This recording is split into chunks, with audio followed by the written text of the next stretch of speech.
This is our 8th grade career choices class. This is an elective that we developed this year.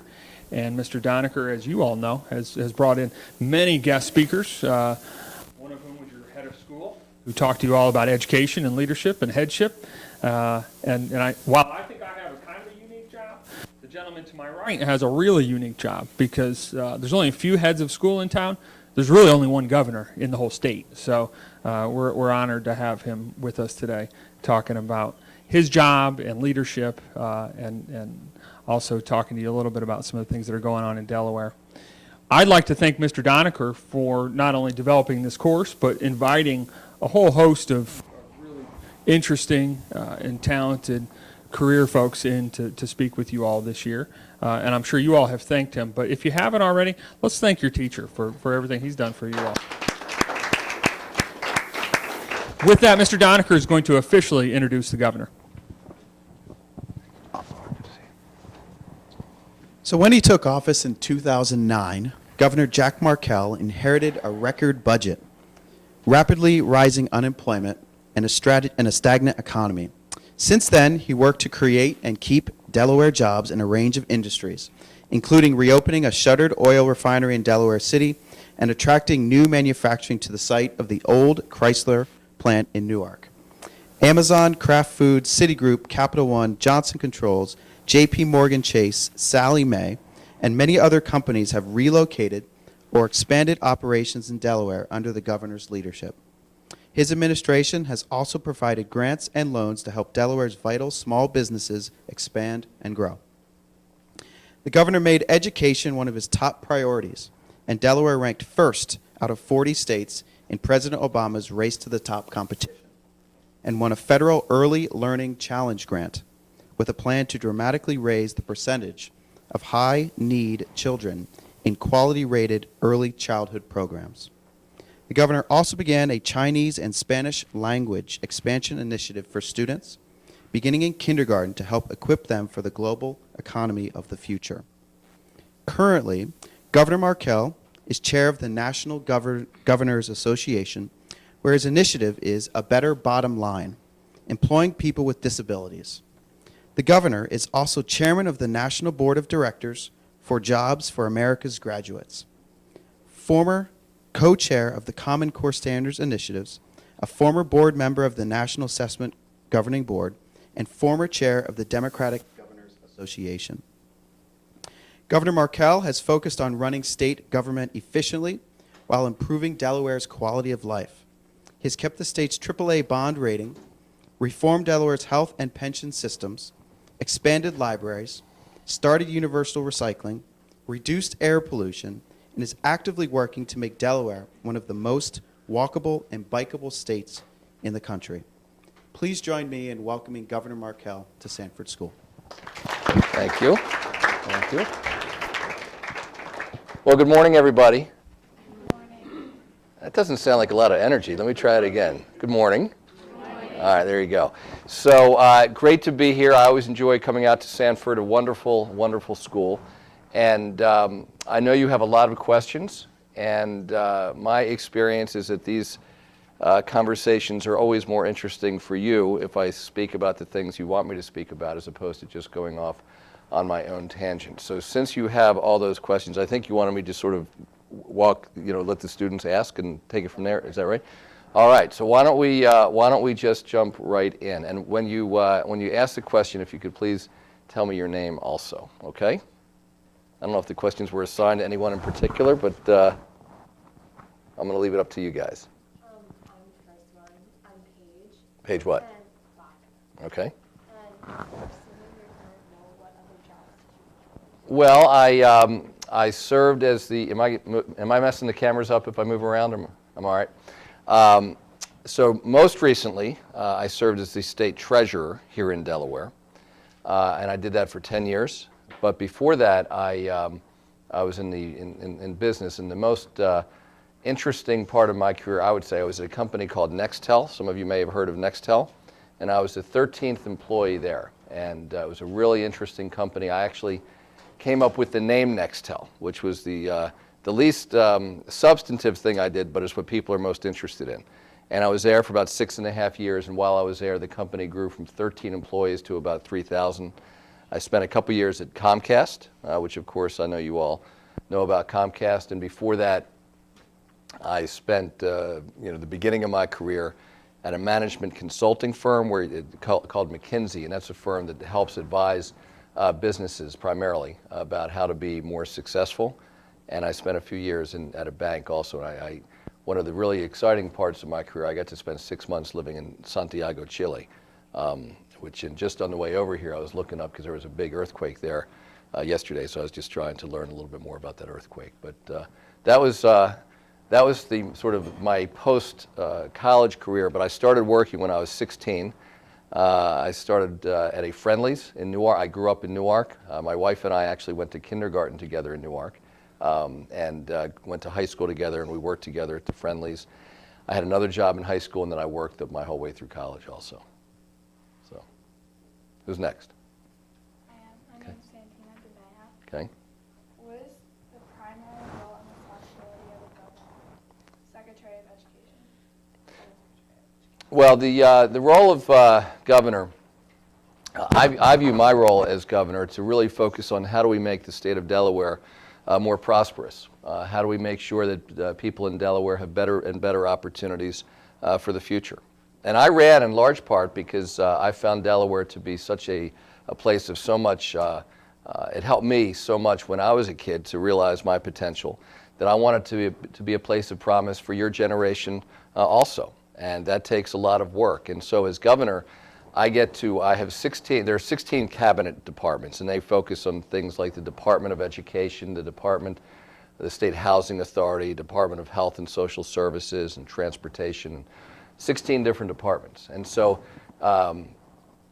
what I get to do is support the cabinet secretaries, those are the people that I appoint to run each department, to focus on things that will make us more prosperous. So as you heard in the introduction, this is just one example. I am a big believer that your future prosperity is going to be linked, at least in part, to how effectively we are connected with the rest of the world's economy. And so, because the fact is, these days, whether it's exports by Delaware companies, selling their products and services overseas, or whether it's the fact that companies from all around the world invest here in Delaware, it's not just a matter of, we can't have a strong economy in Hockessin or Pike Creek unless the economy of the state and the country are strong, and unless we provide opportunities for people in Delaware to work with folks from all over the world. So that's why last year we started this World Language Immersion School, which you heard about. Not a school, it's a series of schools. So far we've opened up 8, and these are 8 schools within schools. And this year we have 850 kindergartners and first graders across the state of Delaware who are learning science, social studies, and math. So they're spending half of their school day learning in either Chinese or Spanish. Now, that's not something that's really going to pay off next year because we're talking about 5- and 6-year-olds. But I really do believe that the future of those kids, and therefore the future of the state, will be brighter because by the 4th grade, these kids will be proficient in Chinese or Spanish. By the 9th grade, they're going to be taking the AP test and passing the AP test in those languages.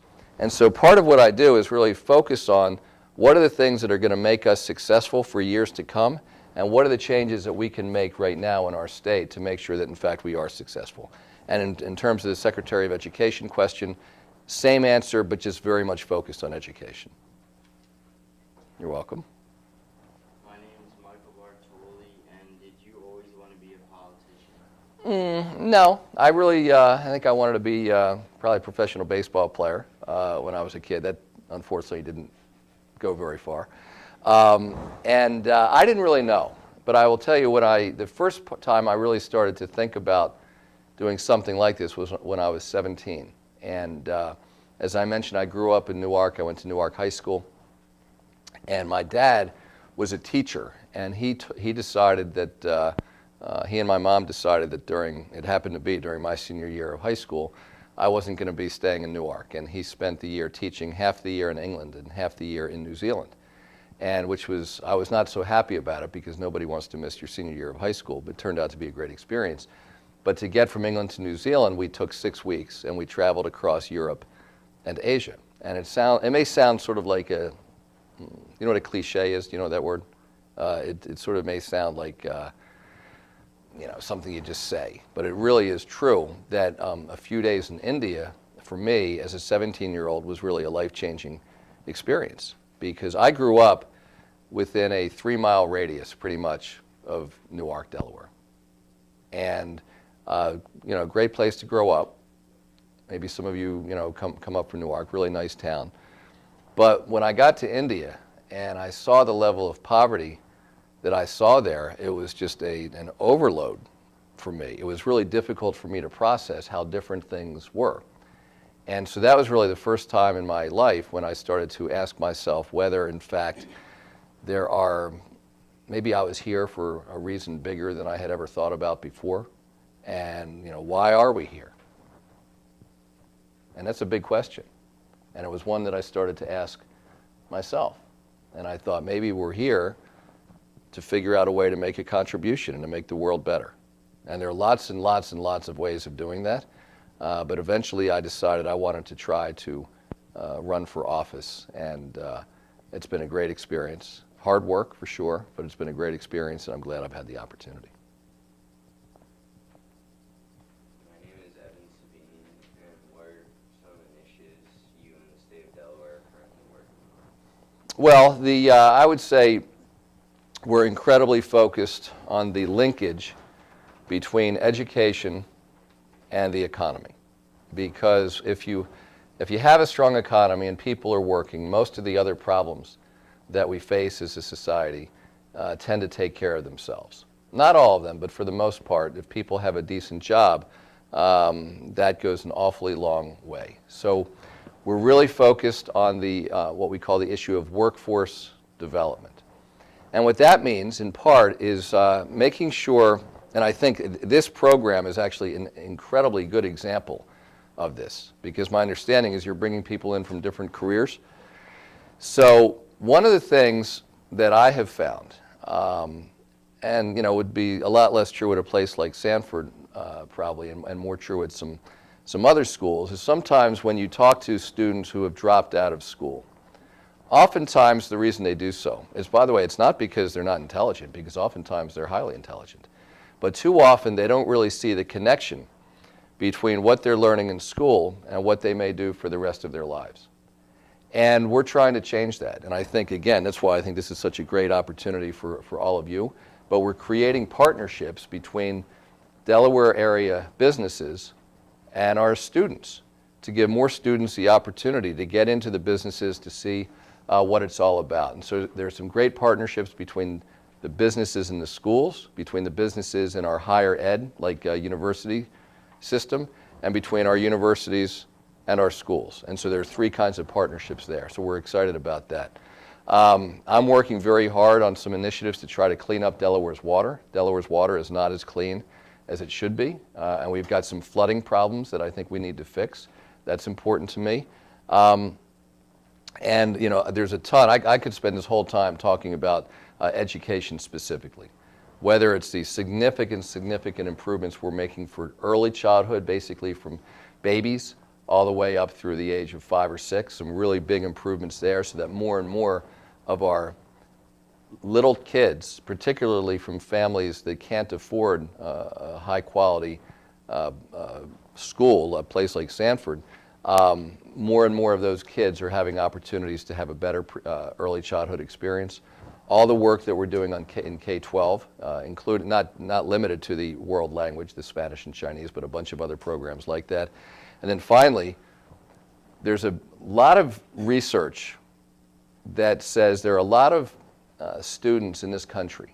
By the way, I would say from the beginning, college is not for everybody. 4-year college is not for everybody. 2 years not for everybody. Some kind of training beyond high school is going to absolutely have to be for everybody. But for a student who could be successful in college, oftentimes it's really a missed opportunity if they don't go. But unfortunately, we have plenty of kids in this country who could be successful in college, but who never apply, either because they come from a family where it's not really within the realm of expectation, or maybe they think they couldn't afford to pay for it. So we launched a program. We're the first state, only state in the country, to launch this program at the beginning of this school year with the College Board. The College Board are the people who run the SAT and the PSAT, to aggressively identify the students who can be successful in college but who are likely to not apply, and then to go after them and really encourage them to apply and to make it easier for them to apply, and to give them a sense that in fact there are financial resources available for them if they want to attend. So those are a few of the things that we're really working on. I'm Rebecca Ritter, and if you had to provide a 20-second infomercial for Delaware, what would you say? I looked very briefly at your questions, but I specifically did not prepare a response to each one because I wanted to be a little fresher than that. I think it's a great question. I was on vacation a couple months ago with some friends, and all from Delaware, and we decided that the pitch for Delaware ought to be everything's better in Delaware. And I don't know that everything's better in Delaware, but I think that a lot of things are. I think one of the things that I find greatest about Delaware is that we are a small state, and so we're connected to each other. And my guess is if Sanford School was in most other states, it would be pretty hard to get the governor to come to your class, I'm guessing. Probably wouldn't have happened in Pennsylvania. Yeah. And so that in alone, getting me to come is not the be-all and end-all, but the point is, when there are issues that need to be addressed, it's very easy in Delaware to get the key people in a room, frankly a room much smaller than this one, to figure out how do we solve the problem. And I think that's what we get elected to do. And when you all, a few years from now, are 18 and you can vote, when you go to vote, I'm hopeful that you're going to be voting for people who you believe are problem solvers. Not because they're Democrat or not because they're Republican, but because they're really focused on the key issues of the state, and they're willing to roll up their sleeves and get things done. And so I think that's one of the things that we do in Delaware. We roll up our sleeves and get things done. I'm Robert Stafford, and what skills does a politician need in order to be successful? I think the most important skills that a politician needs to be successful gets back to this problem solving that I just mentioned, which starts with very good listening skills. You know, my folks used to tell me that we have 2 ears and 1 mouth for a reason, which is we're supposed to listen twice as much as we speak. We don't learn anything when we're talking. We learn when we're listening. And so I think it all starts with good listening skills, and it starts with the ability to put yourself into the shoes of the people that you serve. You know, I have my own background, which is important, but there are 900,000 people in this state who have a different perspective on things. And it's really important, I believe, to be an effective public servant, to be able to put yourself in their shoes and think about things from their perspective.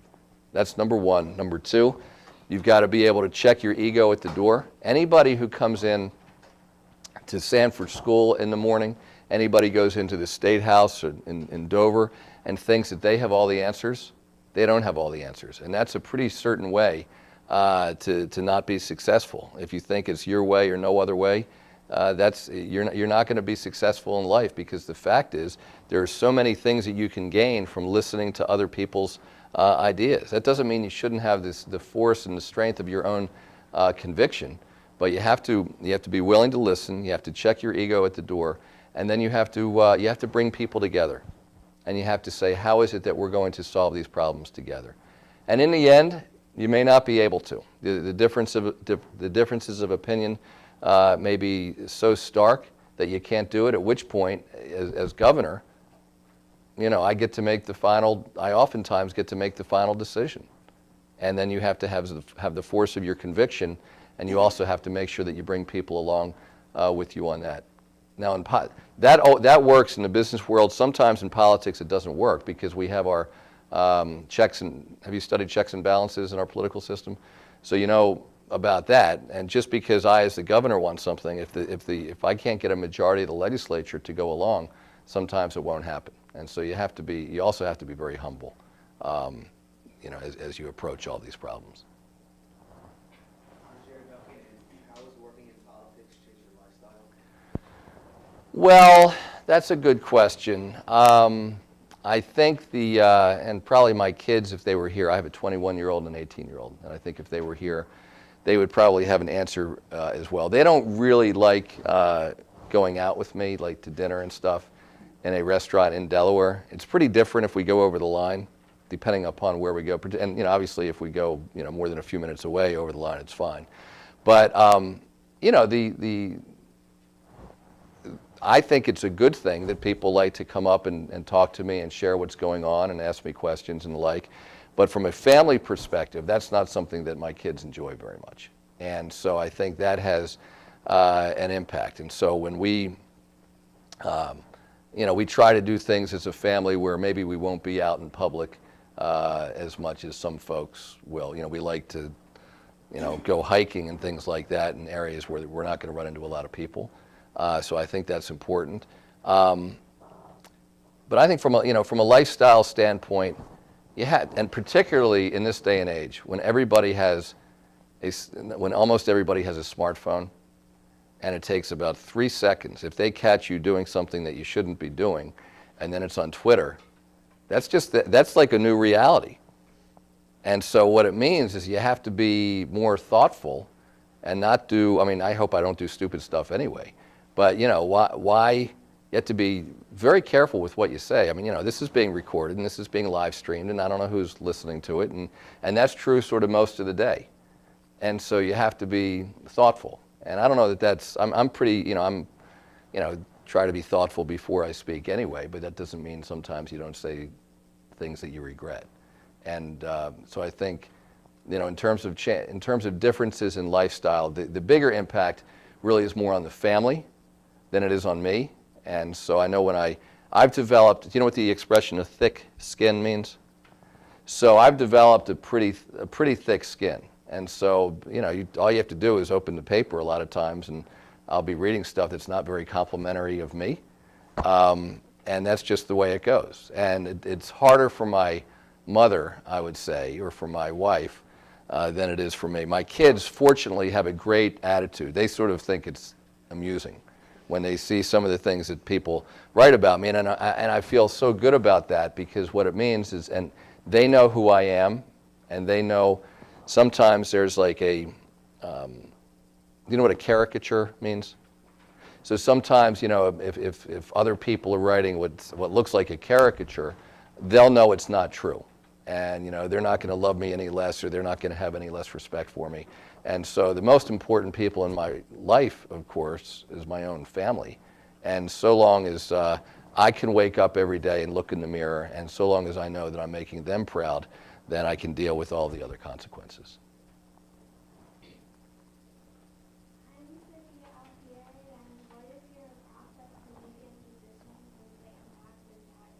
Yeah, great question.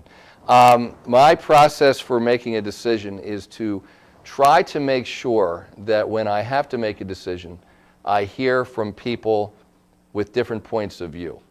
It doesn't do any good if you surround yourself with people whose outlook on life is exactly the same as yours on all these issues.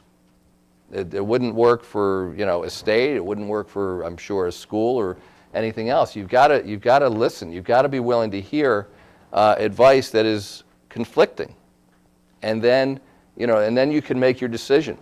I'm sure you have plenty of assignments in school where you're asked to formulate an opinion, and your opinion based on a certain set of facts may be different, very different from the opinion formulated by your classmate.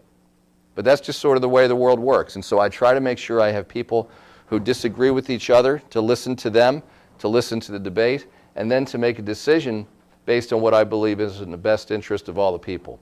When an elected official in Delaware takes the oath of office at the beginning of their term, and they put their hand on the Bible and they put their other hand up in the air, and they say something along the lines of, "We pledge to put the public interest in front of our own personal interest." And I think that's really important. So I always try to think through, what does this mean for the future of the people of the state of Delaware? I'm Matthew Freakin, and what is the hardest decision you have had to make as a politician? Yeah, good question. And there have been sort of different kinds. One, in Delaware, we have the death penalty. And for 10 years, I served on the Board of Pardons in the state of Delaware, and that's the group when people are trying to have their crime pardoned or their sentence commuted, which means changed, or their death penalty sentence commuted, which means they no longer have to be put to death for a terrible crime they committed. So I've had to sit on those decisions, and I've had to, make my own mind up on those kinds of decisions. And I think when you're dealing with those kinds of life and death decisions, it can be really, really challenging. So, there's a very long list of difficult things I've had to do, but I think the death penalty cases are particularly challenging. I'm Emily Jerome. When you disagree with people on an issue, how do you handle the situation? Well, I try to handle it with humor sometimes. It really depends. It depends if the disagreement is really on a matter of principle. Then I try to be extremely respectful, because the fact is, everybody, including all of you, if we asked about a particular issue, whether it's like the death penalty or something else, my guess is there may be mixed opinion. And so I try to be respectful in terms of listening to those different points of view. If it's a more personal, which sometimes happen, people will just disagree with me because it's me and they don't like me, then I'd probably take it a little bit less seriously. But there are plenty of times, and I think this happens with the legislature, with the General Assembly all the time, Democrats and Republicans alike. There are issues we agree on, there are issues we disagree on. But one of the, I think, really important lessons that I learned is not to question people's motives. Because I really do believe that the overwhelming majority of people want the same thing, which is we all want this state to be better. We all want you to have more opportunities in the future. And we just may have different ideas about how to get to that outcome. And I find if we don't question each other's motives, then we're more likely to get to a good place. Matthew Friedman again, and during your time in political office, what accomplishment are you most proud of? I think what I'm most proud of is the work that we've done to get the economy better. It's not as good as we'd like it to be yet, but it's moving in the right direction. So when I have, for example, as I have had, an 8th grader come up to me and say, "Are you the governor?" And I said, "Yes." And she says, "Well, I don't know you, but because of you, my dad got his job back at this particular employer."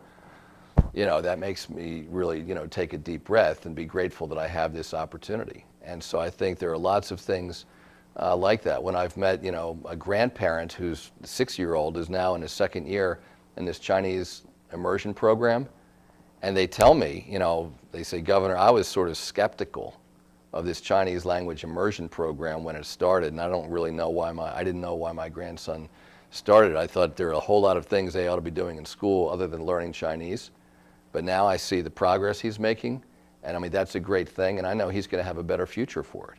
So I think the things that I am most proud about generally have to do with why is our future going to be brighter. One thing I know a lot of young people are really interested in is the environment. We got through a couple years ago now, we passed universal recycling, statewide recycling. People had tried to do statewide recycling in Delaware for 30 years and had never gotten it done before. And so I'm really proud we got that done. Or we have reduced our air emissions, the emissions, pollution in the air, more than any other state in the country over the last 5 years. And so I'm proud of that, because I think that's going to be good for our health, for our economy, for our environment, all of that. My name is Patrick Walsh, and what is the future of education in Delaware? The future of it? I think it's very bright. I think it's bright because we've got a very strong and compelling story all the way, as I mentioned earlier, from early childhood. It's so much better. There's so much research now that the first 3 years of a child's life are so important in terms of their brain development. And I think the progress that we've made on early childhood, we've doubled in just the last 2.5 years the number of kids in Delaware, low-income kids, who are enrolled in a quality preschool. And that's a game changer for these kids. So I think, which means you've got more kids who are going to be starting kindergarten ready to learn. And if you combine that with the progress that we're making in K-12, and I could spend an awful lot of time talking about it. One of the things that I spend an awful lot of time talking to teachers, and particularly in the public schools. And so they are now, they feel like the combination of the stronger curriculum, the higher standards, the fact that they have better access to data, information about how students are doing, and now they have the time to go over that with their peers, they think has been incredibly important and sort of some of the most important work they've done at advancing their own skill in the classroom. And then I mentioned also the work at the later end in terms of college access. I think we've got a really coherent, powerful story all the way from early childhood through those going on to additional education. I'm Ryan Q. What challenges do politicians face? That's a big question. What challenges do we face generally? Well, I think we face the challenge that pretty much whatever we decide, a reasonably significant chunk of the population will be against us. And that's just the way it works. So you have to be willing to, make a decision. I happen to be in a business, if 45% of the people really dislike me, I can still win my election in a landslide. So that's a good thing. But there's no issue. You hardly ever see an issue where more than like 65% of the people, feel one way or the other. That's not true on everything, but for the most part, that's true. And so I think you have to have the strength of the conviction in your belief to deal with the fact that almost no matter what you decide, there are going to be a lot of people who disagree with you. And I think some of the issues that we're trying to deal with are pretty complicated, especially around health care. That's probably the most complicated. And so, coming up with the right answer is hard. And then actually implementing that answer is hard as well.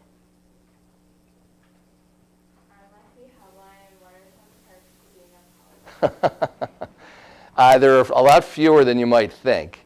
I would say that, and this one applies to being governor, which is nice, that when I travel, like when I go to the airport, I don't have to wait in the security line. So that's pretty good, and especially these days with the TSA lines being what they are. I also have the members of the Delaware State Police, including Derek, who is right over here behind you.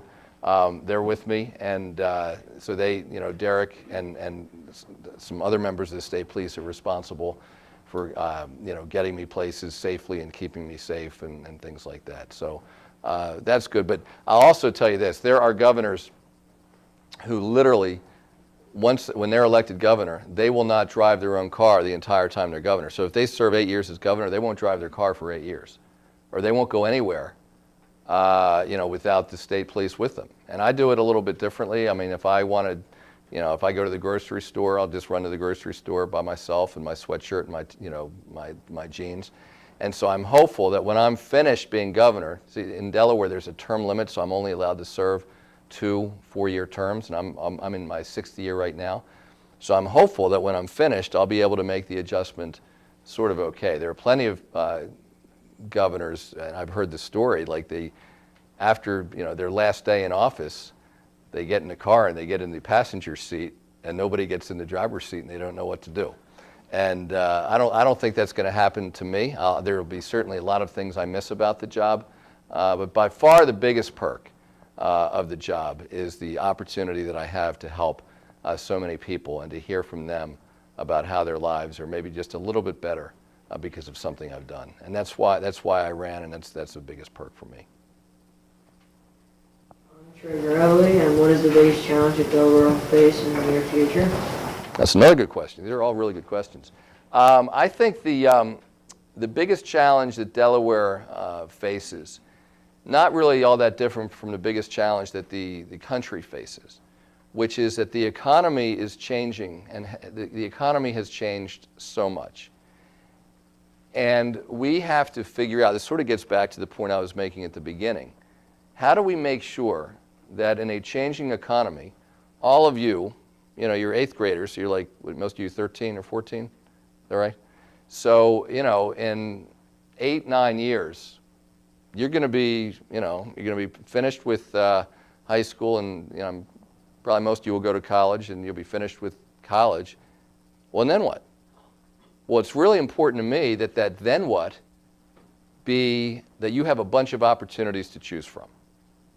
And I want to make sure that many of those opportunities are right here in Delaware. Some of you may want to go live someplace else for a while, which is fine. Some of you may want to stay here, which is great. And some of you, I'm hoping if you go live someplace else for a while, you may then decide after a while, okay, well, that was good. I'm glad I tried the big city or whatever it was, but now I want to come back home. And I want to make sure for all of you that there are good opportunities here. And so that's what it's all about. So every day when I wake up, I say, what is it that we can do to make sure that those opportunities exist here in Delaware? And I've got, a pretty long answer to that question, but that's really what we're focused on. And I think that's the biggest challenge, to make sure that for talented people like you, there are going to be great opportunities available for when you're ready to start your own careers and families. I'm Haley Dodd, and has President Obama asked you to serve on any committees or help his administration? He asked me to serve, so I am serving on this climate change task force. I don't know if you all have studied climate. Does that term mean anything to you, climate change? So he asked me to serve on this climate change task force, which I'm doing now, which is interesting. I think it's a big issue. It's a particularly big issue for Delaware because we are one of, if not the lowest lying state. In other words, the elevation of Delaware is really quite low. And so we have, when you think about sea level rise, there's a good chunk of Delaware that is at risk if the sea level rises. So he has asked me to do that. He's asked me about maybe 6 or 8 weeks ago to go down to talk about the college access program I mentioned a few minutes ago. That's our partnership with the College Board. So there have been a few areas where we've been asked to work with his administration. And if someone were interested in being a politician, what classes would steer them towards, and are certain majors in college that tend to draw people who may be interested in something like this? Interesting question. Do any of you think you might want to be in politics someday? All right. So yeah. Okay. So here's my advice to you. I'll look directly at you since you're the one with that answer. I think it's a mistake to try to prepare for a life in politics by saying, okay, well, if I want to do politics, these are the classes I should take. I think it's much more important that you live a really interesting life and that you pursue whatever your passion may be. And maybe, because in addition to politics, maybe you really like math, or maybe you like history, or maybe you like, creative writing. Maybe you want to be a sports writer. It doesn't really matter. Do what you believe in and do what makes you tick. Do what excites you. Because there's no one particular background that is critical to go in politics. There are plenty of lawyers in politics. I'm not a lawyer. There are some business people. You don't have to be a business person. There are doctors. The point is, I think what the successful ones, what they have in common is they have an interest in making things better. And they have an interest in helping people. You shouldn't go into it if it's all about you. Nobody should go into anything, hopefully, if it's all about you, because it's not a very good way of, living a happy life if it's always about you. I think most people find, and I'm sure, you can talk to anybody who works at Sanford School, I'm pretty sure that they're not doing it for the money. Is that probably true? Yeah. They're doing it, in large part because they see, I think it would be great to work at a school because they get to work with students and, help you learn not only, the math and the science and the social studies and the academics, but they help sort of, I think, exposing you to this program. And so the point is, how do you develop yourself in a way that it's most important to be successful in politics. I think it's important to be passionate about things. So develop those passions and don't take a class in one area or another because somebody tells you have to do that for politics. I'm Paige Bachman. Why does Delaware not have state tax yet most other states? Sales tax? Oh, yeah. So different states do it differently. There are 5 states that don't have a sales tax. But every state generates revenue from something. We do have a personal income tax. We have a tax on cigarettes. We have a lot of companies in Delaware, a lot of companies decide they want to incorporate in Delaware. That means Delaware is sort of their corporate home. And they pay us a fee for the privilege of having a Delaware corporation. So we generate revenues from lots of places, but we're fortunate in that the tax burden on Delaware residents is actually quite attractive compared to some states, because we get some of these companies and others from around the world to pay us a fee, and we use that money to pay for some of the, for teachers and state police and things like that. What do you like most about your job, and what do you like least? I like most, there's no question, I like the opportunity to help people. I mentioned earlier, and I could give you, dozens of examples of people who come up to me and say, thanks for doing this, and my life is a little bit better as a result of that. So that by far is the best thing. I think what I like least is, sometimes it can be frustrating, as anything can, because in a democracy, I think it was Winston Churchill that said, the American system of government is like the worst thing ever, except for every other system of government that anybody ever discovered. It's not an exact quote, but it's something like that. And so the whole there are lots of built-in checks. Now, and I think from your perspective, that's a good thing. Democracy, it's good that it works that way. Sometimes when you're in the middle of it, it can be frustrating because you'd like to get something done, but you have to work really, really hard to convince people to go along with that. But that's just the nature of the beast, and I think it's a good thing for the system overall. And also, I would always like the pace of improvement to be faster. There's no question. As long as there's a single Delawarean who's not working and who wants to work, then I have lots of work to do, and that's sort of how I look at it. I'm Haley Dodd, and what advice would you give to any student that is about to enter high school? Well, first of all, I would, most importantly, don't go through the motions. And here's what I mean by that. You are very, very fortunate to be at Sanford. And I love the Stanford philosophy, the no talent lies latent. Sanford, a great school.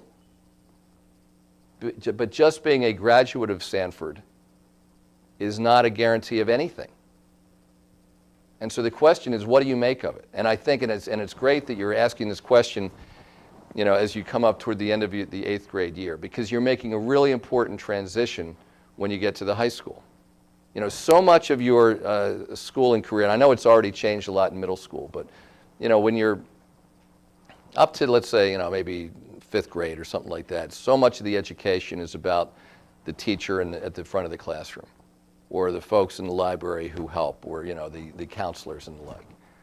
But there's a really important transition that takes place through middle school and then accelerates in high school, which is your education is so much about you. And are you going to be a passive learner where you sort of sit back and wait for the education to come at you? Or are you going to be an active learner where you make it happen? I mean, that's a really important, and believe me, every one of you is going to have that choice. And it's a really important choice.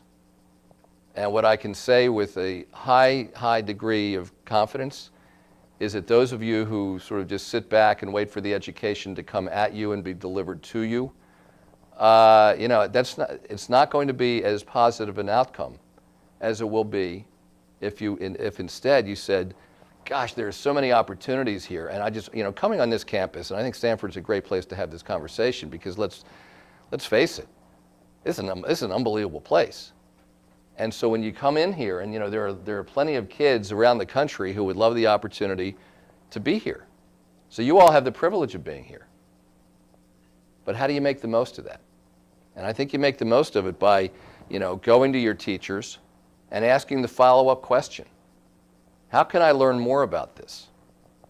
And and obviously you've got lots of great extracurricular activities here, and some may work for you and some don't, but there's probably something for everybody. And how do you make the most of that? And I just think, so that it's a long answer to your question, but to make it more concise, is take full advantage. Take full advantage and go after it. And be the master of your own education as opposed to, leaving it all up to other people. That's our final question. Well, thank you all for having me. Thank you. So please, just one final time before we embark off the next year, would you give Governor Markell and Mr. Anderson, Mr. Humphreys, and everyone that made this happen another round of applause?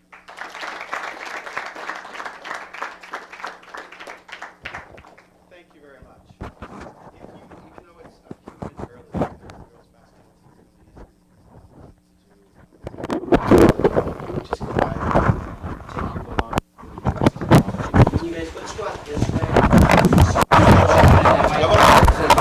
It's been here a couple years now, right? Second year. Yeah. And so did you ever reach out to me? My wife reached out to your wife. Oh, and then did anything happen? Or They were emailing for a while, but we'd love to hear from you. All right, well, so email me. Will do. And because Kim and Ian are friends. Good. They have a great family. Thanks. Thank you.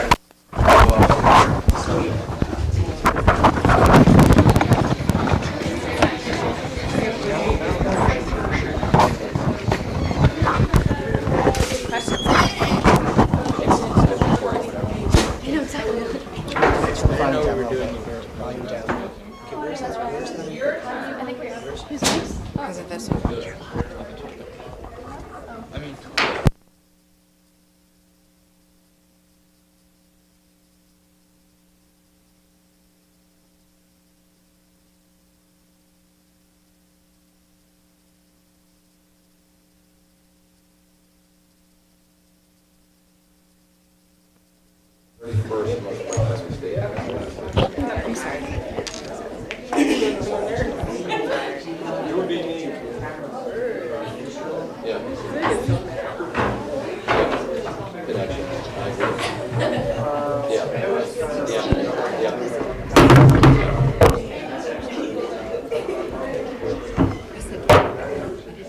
All right, Jamie, let's remember, if we could, go to, why don't we talk to Shaylin Collins about getting the Stanford Philosophy conversation about bike trails. That's great. Okay. Thank you. Thanks. I want to introduce this is Jack Warren. How you doing? Jack actually built Hi, man. I like the HD. How are you? What grade are you in? I'm in ninth grade. And this is just a passion of his that he's just so this year when I built, we can put on a trailer and take a total on and do it. That's awesome. So it's really How long did it take to build? It took me, I think, 3 days to put all the parts together and then another 2 to install the software. And how about the design piece and sort of conceptual? That took a little bit longer because I wanted to make sure everything worked. Because when I've built computers for myself, it's a haphazard thing. But after working for the school, it's really good. That's awesome. So when you need technical help. Yeah, it sounds like I know where to go. Good luck. Thank you. All right, take it easy. Thank you. Hello, everybody. How you doing? Hi. I died in Good morning, Steve. Huh? Thank you. You're off to Who was the start. so was the one? Yes. You're making a mark, so. Dave. And you play them again in the morning? How are you? Mark, championship game? What was the score of the championship game? Yep. Not even close. You guys were out for a real showing, weren't you? That's awesome. Well, that's fantastic. So what was the, how many years did you go to since Mark is in here, and this is his third. Correct, third? Great. And when were the other two? 10 and 11. 10 and 11. So you took 2 years off? 2 years off, we needed a break. Long season. So, and what's the, how many of you are seniors? So you've got a pretty young team for next year too. It's like you got We have some opportunities. That's good. And are one of the seniors playing in college? We hope. Not sure yet? 3 or 4, I think. All right, well, good, very exciting. And what was the, besides winning the state championship, what was the, as you look back on this season, what are the highlights? Besides sort of the, besides the victory, what else is sort of going to ring true to you as you look back on the season? What's that? Rebonding. And how long did that take? No? We had the opportunity to go to Florida pretty early in our season, right before the holidays. So we were there about 4 days, girls. So between roller coasters and Mickey Mouse and basketball games. And warm sunshine. Awesome. Well, congratulations. Should we do a picture? All right, okay. And I've got a tribute here.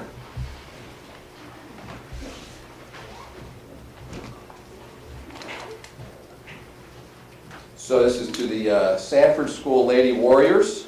We take great, this is signed by the Lieutenant Governor, his name is Matt Dan, and me.